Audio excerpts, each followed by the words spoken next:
بسم اللہ الرحمن الرحیم۔ بت شکن ایپیسوڈ 10۔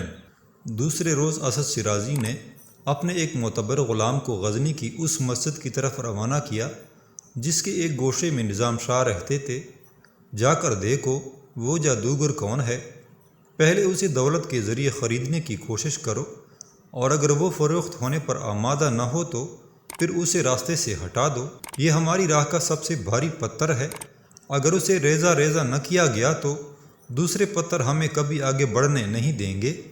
خدمتگار نے سر جھکا لیا اور زر و جواہر سے بری ہوئی تیلی لے کر مسجد کی طرف روانہ ہو گیا۔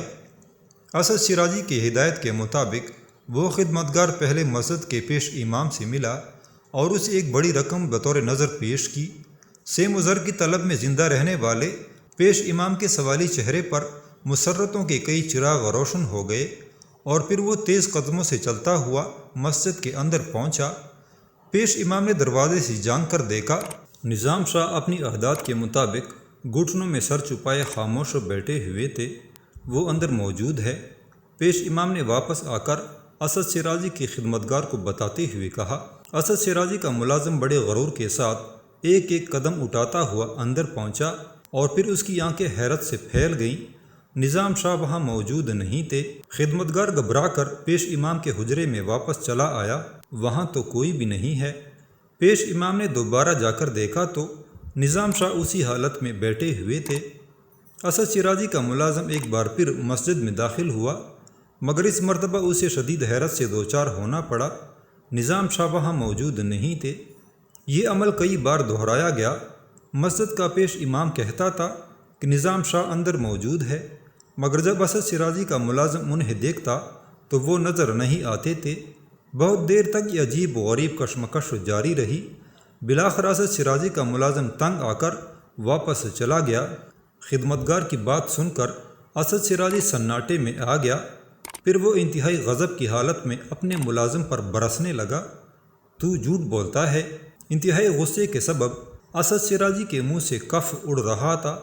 یہ کیسے ممکن ہے کہ نظام شاہ مسجد کے پیش امام کو نظر آئے اور تجھے دکھائی نہ دے؟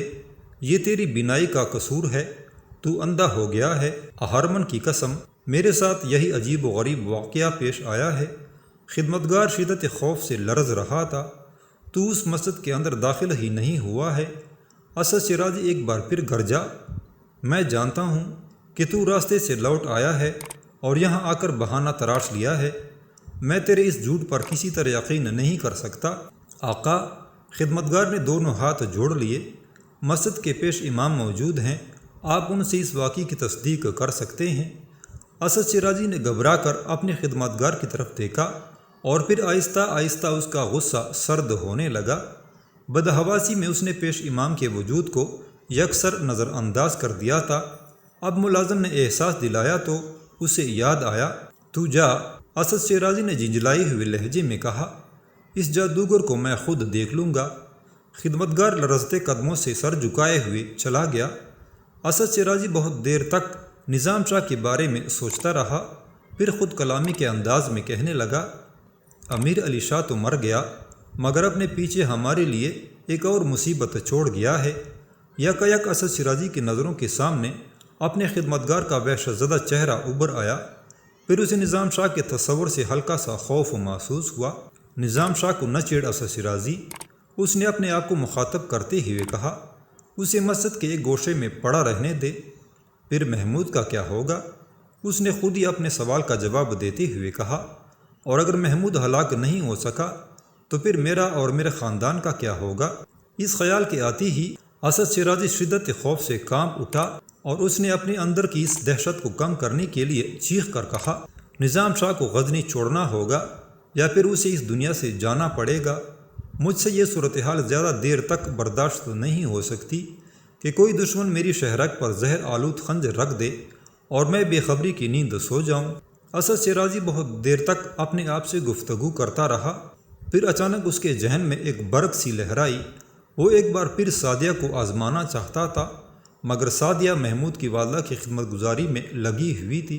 اسد شیرازی نے بڑی بے چینی سے وہ وقت گزارا، پھر جب سعدیہ حسب معمول رات کی تاریکی میں سہارا لے کر اس کی خلوت میں داخل ہوئی تو اسد شیرازی نے اس سے پوچھا، کیا تجھے ابھی محمود کے سرحانے کوئی شیر بیٹھا ہوا نظر آتا ہے؟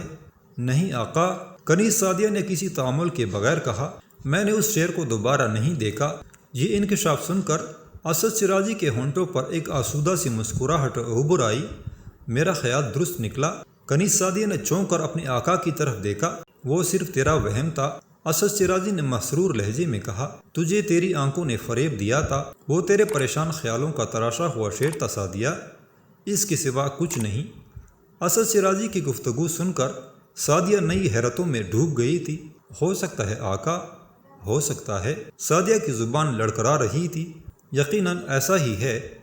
اسد شیرازی نے اونچی آواز میں کہا، تو ایک بار پھر کوشش کر اور محمود کو یہ زہر پلا دے۔ مجھے اہرمن کی ذات پر پورا بھروسہ ہے کہ اس مرتبہ تو ضرور کامیاب لوٹے گی۔ یہ کہہ کر اسد شیرازی نے ایک خفیہ جگہ سے زہر کی وہی شیشی نکالی اور سعدیہ کی طرف بڑھا دی۔ کنیز سعدیہ جو کچھ دیر پہلے تک خوش و خرم نظر آ رہی تھی، یکایک اس کے شگفتہ چہرے کا رنگ دھواں ہو گیا اور جسم لرزنے لگا۔ تیری یہی کمزوری تو تجھے کامیاب نہیں ہونے دیتی، اسد شیرازی نے اپنی کنیز کو ڈانٹتے ہوئے کہا۔ سعدیہ نے بڑی مشکل سے اپنے دھڑکتے دل اور کانپتے جسم پر قابو پایا۔ پھر اس نے ہاتھ بڑھا کر اسد شیرازی سے زہر کی شیشی لے لی۔ حوصلے سے کام لے، اسد شیرازی نے انتہائی سخت لہجے میں اپنی کنیز کو تنبیہ کرتے ہوئے کہا، اگر تو نے اپنے وہموں پر قابو پا لیا تو تجھے اس بار وہ فرضی شیر نظر نہیں آئے گا۔ سعدیہ اپنے آپ پر جبر کر کے تیز تیز قدموں سے چلی گئی۔ پھر دوسرے دن جیسے ہی وہ محمود کو زہر دینے کے ارادے سے سبکتگین کے کمرے میں پہنچی، اسے وہی شیر دوبارہ نظر آیا، ایک خونخوار شیر جس کی آنکھوں سے انگارے برس رہے تھے۔ سعدیہ نے اپنے ہونٹوں سے بلند ہونے والی چیخ کو سینے ہی میں گھونٹ لیا اور الٹے قدموں اسد شیرازی کی خلوت گاہ کی طرف لوٹ گئی۔ سعدیہ کی حالت دیکھتی ہی اسد شیرازی سمجھ گیا تھا کہ وہ اس بار بھی ناکام ہو گئی ہے۔ کیا ہوا بد نصیب، تو بولتی کیوں نہیں؟ اسد شیرازی کسی درندے کی طرح دھاڑا۔ سعدیہ آگے بڑھی اور اسد شیرازی کے قدموں سے لپٹ گئی۔ آقا، مجھ گنہگار کو معاف کر دیجئے کہ یہ کام میرے بس کا نہیں۔ میں جب بھی محمود کو ہلاک کرنے کی غرض سے وہاں جاتی ہوں تو وہ شیر موجود ہوتا ہے۔ سعدیہ گرہ وزاری کر رہی تھی اور عام حالت میں وہاں کچھ بھی نہیں ہوتا۔ اسد شیرازی کچھ دیر تک کسی مجسمے کے مانند بے حس و حرکت کھڑا رہا، پھر اس کے ہونٹوں کو جنبش ہوئی۔ میں ایک صورت میں تیری کوتاہی کو معاف کر سکتا ہوں۔ وہ کس طرح؟ سعدیہ نے سر اٹھایا اور سوالیہ نظروں سے اپنے آقا کی طرف دیکھنے لگی۔ کھڑی ہو اور میری باتیں غور سے سن، یہ کہہ کر اسد شیرازی 2 قدم پیچھے ہٹ گیا۔ سعدیہ نئی زندگی کی بھیک مانگنے کے لیے اٹھی اور اس نے اسد شیرازی کے سامنے اپنا دامن پھیلا دیا۔ آقا، مجھے حکم دیجیے، میں آپ کے نمک کا حق ادا کرنے کے لیے بس لافزنی نہ کر۔ اسد شیرازی نے قہرناک لہجے میں کہا، تو خوب جانتی ہے کہ تیرے آقا کو اس قسم کی گفتگو پسند نہیں۔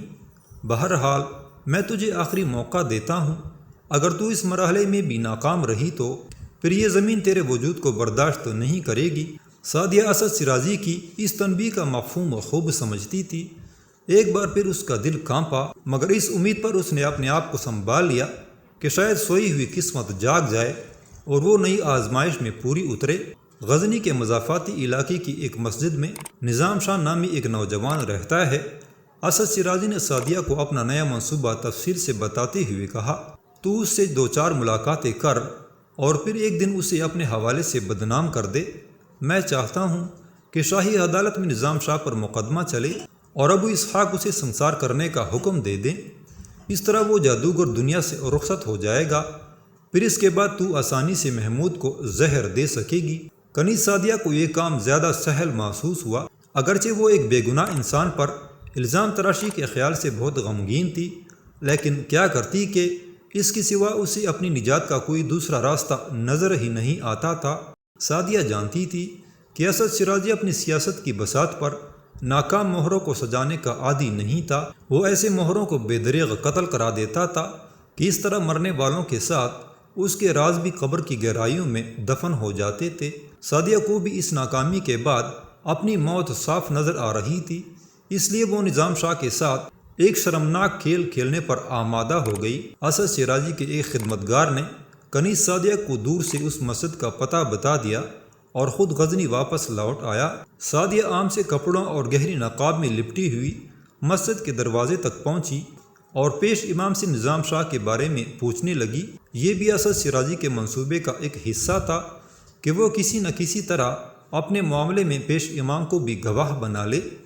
یہ نظام شاہ کہاں رہتے ہیں؟ سعدیہ نے نقاب الٹتے ہوئے کہا۔ پیش امام نے ایک خوبصورت نامحرم خاتون کو اتنے قریب پا کر سر جھکا دیا اور مسجد کی طرف ہاتھ کا اشارہ کرتے ہوئے کہا، نظام شاہ مسجد کے ایک گوشے میں رہتا ہے۔ اس کے بعد پیش امام اپنے حجرے میں چلا گیا۔ سعدیہ نے اپنے چہرے پر نقاب ڈالی اور بڑے اعتماد کے ساتھ مسجد کے دروازے کی طرف بڑھی۔ پھر جیسے ہی اس نے مسجد کے اندر قدم رکھنے کی کوشش کی، آگ کی تیز لپٹوں نے اس کا راستہ روک لیا۔ سعدیہ گھبرا کر پیچھے ہٹ گئی۔ اسے یوں محسوس ہوا کہ مسجد کے دروازے سے لے کر صحن تک ایک تیز آگ بھڑک رہی ہے، مگر ایسی آگ جو انسانی آنکھ سے نظر نہیں آ رہی تھی۔ بس محسوس ہو رہا تھا کہ جیسے مسجد کے اندر تیز انگارے دہک رہے ہیں اور جن کے اثر سے پوری فضا ایک بھڑکتا ہوا تنور بن کر رہ گئی ہے۔ سعدیہ نے دوسری بار مسجد کے دروازے میں داخل ہونے کی کوشش کی، مگر اس مرتبہ بھی اسے اپنے قدم واپس کھینچنے پڑے۔ اسے محسوس ہوا کہ اگر وہ تیزی سے پیچھے نہیں لوٹی تو اس کا پورا چہرہ جھلس کر رہ جائے گا۔ اب سعدیہ پر شدید خوف و ہراس طاری ہو گیا تھا اور اس نے اندازہ کر لیا تھا کہ نظام شاہ کوئی معمولی انسان نہیں ہے اور یہ انہی کے جلال روحانی کا اثر ہے کہ اسے مسجد کے دروازے سے صحن تک ناقابل برداشت تپش محسوس ہو رہی ہے، ورنہ حقیقت میں دور دور تک آگ کا ہلکا سا نشان بھی موجود نہیں ہے۔ سعدیہ نے گھبرا کر واپس لوٹ جانا چاہا، مگر اسے فوراً ہی اسد شیرازی کے الفاظ یاد آ گئے، اگر تو اس مرحلے میں بھی ناکام ہو گئی تو تجھے معاف نہیں کیا جائے گا۔ سعدیہ ناقابل بیان دہشت اور اذیت میں مبتلا تھی۔ آج تک کبھی اسے ایسی پیچیدہ صورتحال کا سامنا نہیں کرنا پڑا تھا۔ نہ وہ پلٹ کر اپنے گھر جا سکتی تھی کہ وہاں اسد شیرازی کی شمشیر بے نیام اس کے اور دوسرے اہل خانہ کے خون سے اپنی پیاس بجھانے کے لیے بے چین تھی، اور نہ وہ کامیابی حاصل کرنے کے لیے مسجد کے اندر داخل ہو سکتی تھی کہ وہاں ایک نادیدہ آگ اپنی پوری ہولناکیوں کے ساتھ بھڑک رہی تھی۔ جب سعدیہ کی سمجھ میں کچھ نہیں آیا تو وہ بہتے ہوئے آنسوں کے ساتھ چیخ چیخ کر کہنے لگی، نظام شاہ، میں غلامی کی زنجیروں میں جکڑی ہوئی ایک مجبور عورت ہوں۔ خدا کے واسطے مجھے چند لمحوں کے لیے مسجد کے اندر آ کر اپنی صفائی پیش کرنے کا ایک موقع عنایت فرما دیجیے، پھر میں زندگی کے مقتل کی طرف واپس چلی جاؤں گی۔ جیسے ہی سعدیہ کی زبان سے یہ الفاظ ادا ہوئے، اسے محسوس ہوا کہ جیسے نادیدہ آگ کی تپش یکسر ختم ہو گئی ہو۔ اس کے ساتھ ہی سعدیہ کو یہ احساس بھی ہوا کہ یکایک بازوئے قاتل ٹھہر گیا ہو اور اسے کچھ دیر کے لیے زندگی کے سائے میں امان مل گئی ہو۔ سعدیہ تیزی سے مسجد کے دروازے میں داخل ہوئی اور صحن عبور کر کے اس جگہ پہنچی جہاں نظام شاہ اپنے بوسیدہ کمبل پر بیٹھے ہوئے آنے والی عورت کا انتظار کر رہے تھے۔ نظام شاہ کو دیکھتے ہی سعدیہ کے جسم پر لرزہ طاری ہو گیا اور وہ چند قدم چل کر مسجد کے فرش پر سجدے کی حالت میں گر گئی۔ نظام شاہ، میں بے قصور ہوں، مجھے معاف کر دیں۔ سعدیہ اعتراف گناہ کرتے ہوئے کسی ایسے مجرم کی طرح رو رہی تھی جس پر زندگی کے تمام راستے بند ہو چکے ہوں۔ کاش آپ میری مجبوریوں کا اندازہ کر سکتے۔ اٹھو خاتون، نظام شاہ کی مہربان اور دلنشین آواز ابھری، یہ مسجد ہے، یہاں اللہ کے سوا کسی دوسرے کو سجدہ نہیں کیا جاتا۔ سعدیہ لڑکڑاتے قدموں سے کھڑے ہونے کی کوشش کرنے لگی تو نظام شاہ نے کہا، سکون سے بیٹھو، یہ کسی شہنشاہ یا امیر کا دربار نہیں کہ تم احتراماً اس کے سامنے کھڑی رہو، یہ خالق کائنات کا دربار ہے، یہاں شاہ و گدا سب برابر ہیں۔ سعدیہ دوزانوں ہو کر بیٹھ گئی تو نظام شاہ نے اسے دوبارہ مخاطب کرتے ہوئے کہا، اگر ہم تمہاری مجبوریوں کو نہیں سمجھتے تو پھر مسجد کے اندر داخل ہونے بھی نہیں دیتے، اور اگر تم ہر درمی کے ساتھ اپنی کوشش جاری رکھتی تو جل کر خاک ہو جاتی۔ سعدیہ کا جسم اب بھی لرز رہا تھا۔ وہ نظام شاہ کے چہرے کی طرف دیکھنا چاہتی تھی، مگر ہر بار اس پر ایک انجانی دہشت طاری ہو جاتی اور وہ گھبرا کر اپنا سر جھکا لیتی۔ پھر اسی حالت میں سعدیہ نے اپنے آقا اسد شیرازی کے ناپاک عزائم بیان کرتے ہوئے کہا، میں دل سے نہیں چاہتی کہ صاحبزادے محمود کے جسم پر ہلکی سی خراش بھی آئے، مگر چونکہ ایک کنیز ہوں اس لیے مالک کے اشارے پر بار بار ناچتی ہوں، اور اس طرح میں یہ بھی نہیں چاہتی تھی کہ آپ جیسے معصوم انسان کے صاف و شفاف لباس پر تہمت کا کوئی غلیظ و بدنما داغ ابھر آئے، مگر میں کیا کروں کہ اپنی مرضی سے نہ سانس لے سکتی ہوں اور نہ موت کی خواہش کر سکتی ہوں۔ کئی بار دل چاہا کہ خودکشی کر کے اذیت اور گناہوں کی اس زندگی سے نجات حاصل کروں، مگر پھر یہ سوچ کر ڈر گئی کہ میرے بعد بوڑھے ماں باپ اور چھوٹے بہن بھائیوں کا کیا ہوگا۔ میں جانتی ہوں کہ میری موت کے بعد بھی اسد شیرازی میرے متعلقین کو معاف نہیں کرے گا۔ میں یہ بھی جانتی ہوں کہ ناکام واپسی کے بعد قصر شاہی میں عذابناک موت میری منتظر ہوگی۔ پھر میں کہاں جاؤں نظام شاہ، کہاں جاؤں؟ مجھے دور تک کوئی راستہ نظر نہیں آتا۔ یہ کہہ کر کنیز سعدیہ کسی معصوم بچی کی طرح رونے لگی۔ گھبراؤ نہیں خاتون، ابھی خدا کی زمین پر تمہارے لیے باعزت اور پرسکون زندگی کا راستہ موجود ہے۔ نظام شاہ نے اسی مہربان اور دلنشین لہجے میں سعدیہ کو مخاطب کرتے ہوئے کہا، تم اپنے دل سے آتش پرستی کے بت کو نکال کر پھینک دو، پھر تمہیں اسد شیرازی جیسے بھیڑیے کوئی ضرر نہیں پہنچا سکیں گے۔ اللہ ان کے نوکیلے پنجوں اور زہریلے دانتوں کو اس طرح توڑ دے گا کہ وہ تمہیں قصر شاہی میں گھومنے والی بلیوں سے بھی زیادہ حقیر اور کمزور نظر آئیں گے۔ نظام شاہ کی باتیں سن کر موت کے دہانے پر کڑی ہوئی سعدیہ کے جسم میں زندگی کی نئی لہر دوڑ گئی تھی۔ اس نے گھبرا کر ایک بار پھر نظام شاہ کی طرف دیکھا۔ کیا ایسا ہی ہوگا؟ ہاں، ایسا ہی ہوگا، نظام شاہ نے پرجلال لہجے میں کہا۔ اللہ اپنے پکارنے والوں کو درندوں کے نرغے میں بے یار و مددگار نہیں چھوڑ دیتا۔ پھر اس کے بعد سعدیہ نظام شاہ کی دعاؤں کے سائے میں قصر شاہی واپس چلی گئی، اور اس نے اسد شیرازی کو صاف صاف بتا دیا کہ وہ نادیدہ آگ بھڑکنے کے سبب مسجد کے اندر داخل نہیں ہو سکی۔ نئی صورتحال نے اسد شیرازی کو مزید الجھنوں میں مبتلا کر دیا تھا۔ اب اسے کسی حد تک اندازہ ہو گیا تھا کہ نظام شاہ کوئی معمولی انسان نہیں ہے، اور اس کے ساتھ ہی یہ حقیقت بھی واضح ہو گئی تھی کہ نظام شاہ کے خاتمے کے بغیر اس کا کوئی منصوبہ کامیابی سے ہمکنار نہیں ہو سکے گا۔ بالآخر ایک دن اسد شیرازی خود مسجد کے پیش امام کے پاس پہنچا اور اسے اشرفیوں سے بری ہوئی تیلی دیتے ہوئے بولا، میں چاہتا ہوں کہ تم نظام شاہ پر کفر کا فتویٰ عائد کر کے اسے موت کی سزا تک پہنچا دو۔ مگر یہ کیسے ہوگا حضور؟ دنیا پرست شخص نے خوشامدانہ لہجے میں پوچھا۔ یہ سوچنا تمہارا کام ہے۔ اسد شیرازی کی آواز سے ناگواری جھلک رہی تھی۔ تم نظام شاہ کے گرد کفر بغاوت کا ایک ایسا دائرہ کھینچ دو جسے اس کے کمزور ہاتھ بھی نہ توڑ سکیں۔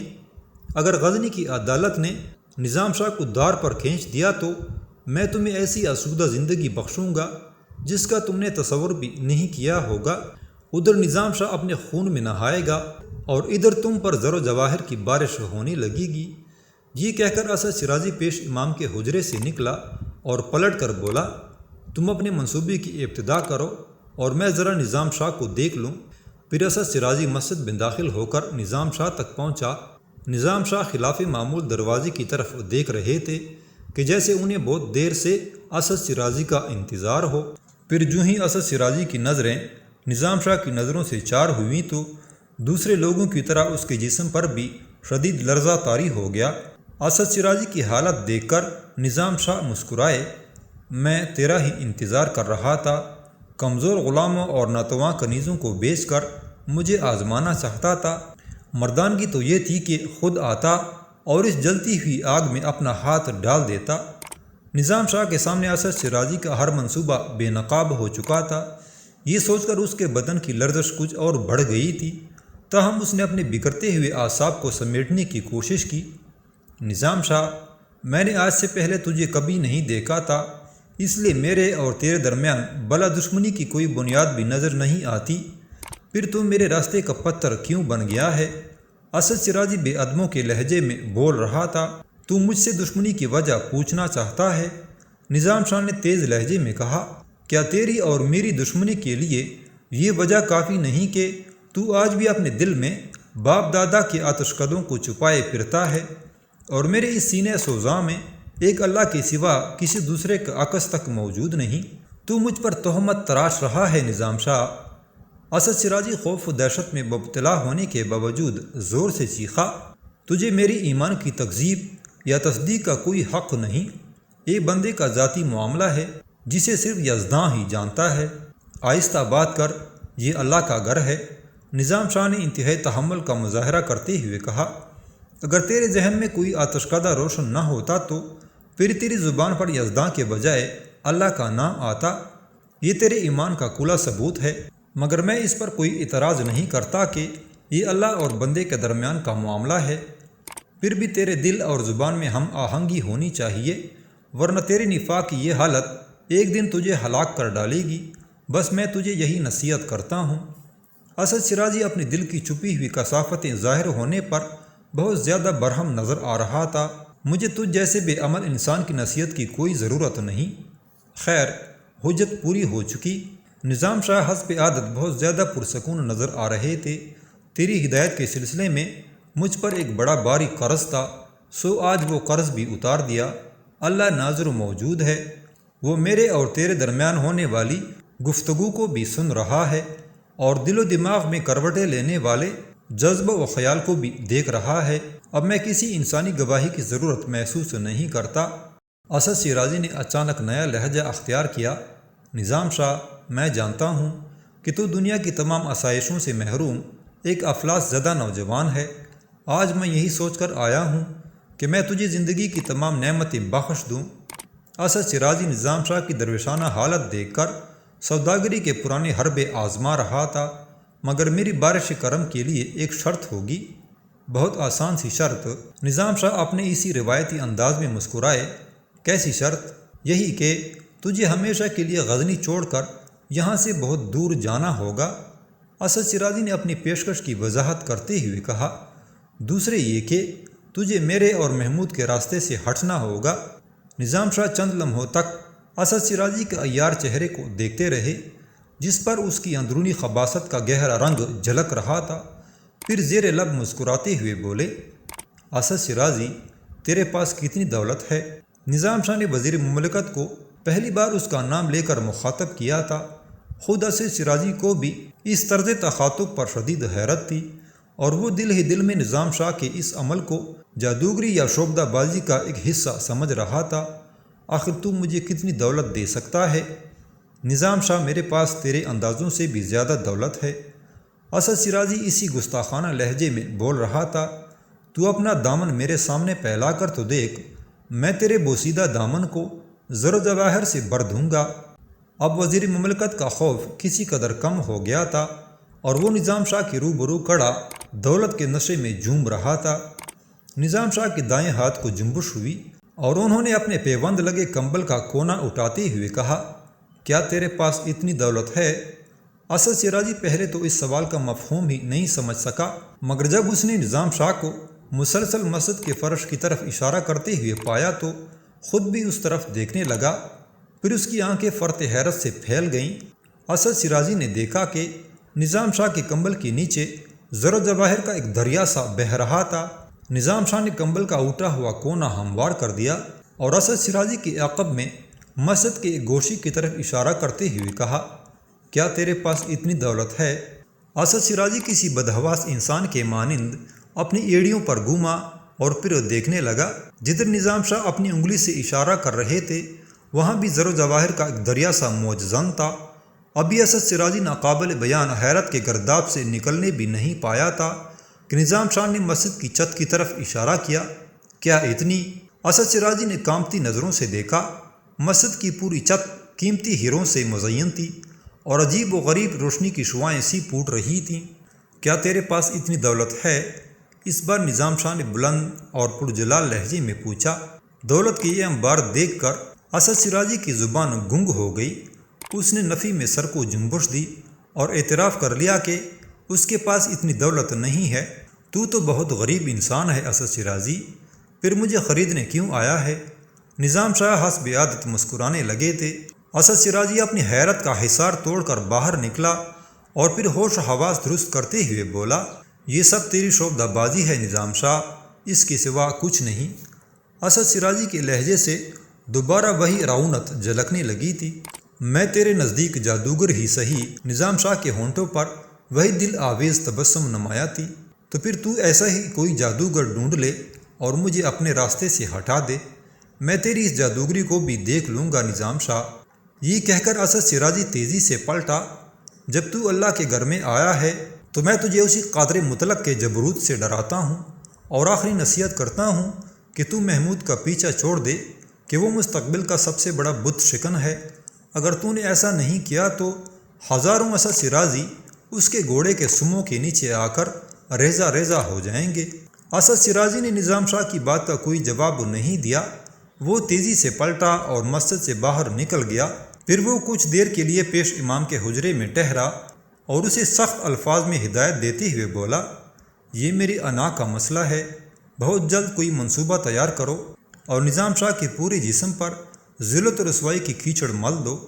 میں اس سے کم پر رضامند نہیں ہو سکتا کہ نظام شاہ کا چہرہ کالا کر کے اسے گلی گلی پھرایا جائے اور پھر مقتل میں لے جا کر ذبح کر دیا جائے۔ ایسا ہی ہوگا حضور۔ پیش امام نے اسی خوشامدانہ لہجے میں جواب دیتے ہوئے کہا، اور یاد رکھو اگر ایسا نہیں ہوا تو نظام شاہ کی ساحرانہ قوتیں غزنی کے تمام علماء کو نگل لیں گی اور تمہارے یہ جبہ و دستار تم سے چھین لیے جائیں گے، اور امیر ابو اسحاق کے کانوں تک یہ خبر پہنچا دو کہ نظام شاہ مسلمانوں کے لیے ایک بہت بڑا فتنہ ہے، اور اگر اس کی فروغدہ بازیوں کو بروقت فنا نہیں کیا گیا تو غزنی کے سادہ لوح انسانوں کے عقائد میں گہرا خلل واقع ہو جائے گا اور پھر ہر طرف خوفناک برائی پھیل جائے گی۔ یہ کہہ کر اسد شیرازی پیش امام کے حجرے سے نکلا اور قصر شاہی کی طرف چلا گیا۔